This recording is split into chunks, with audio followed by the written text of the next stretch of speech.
அனைவருக்கும் வணக்கம். திருமாவளவன் அவர்களுக்கு இந்த முறை சிதம்பரத்தில் சீட் இல்லை என திமுக தலைமை கராராக சொல்லியுள்ளதால் விசிக கட்சியினர் கடும் அதிருப்தியில் உள்ளனர்.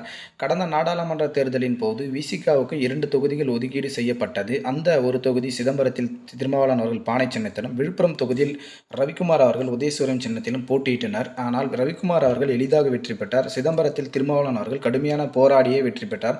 அதற்கு காரணம் பானை சின்னத்தை அங்கு சென்று சேர்க்க முடியாது என்பதே கூறப்பட்டது. அதனால் திமுக தலைமை திருமாவளவன் அவர்களிடம் இந்த முறை நீங்கள் உதயசூரியன் சின்னத்தில் தான் நிற்க வேண்டும் என கட்டாயப்படுத்தியதாகவும், திருமாவளவன் அவர்கள் அதற்கு உடன்படாததால் அவரை தொகுதி மாறி நிற்க வைக்க திமுக தலைமை விருப்பப்படுகிறது. ஆனால் திருமாவளவன் அவர்கள் தொடர்ந்து சிதம்பரம் தொகுதியிலே தான் நிற்கப் போவதாக தெரிவித்திருந்தால், இருந்தபோதிலும் திமுக தலைமை இந்த முறை ஒரு தொகுதியை கூட விட்டு வைக்கக்கூடாது என்பதன் காரணத்துக்காக திருமாவளவன் அவர்களுக்கு இந்த முறை வேறு தொகுதியை மாற்றிக் கொடுக்க முன்வந்துள்ளது. இது விசிகவினர் மத்தியில் மிகப்பெரிய கலக்கத்தை ஏற்படுத்தியுள்ளது.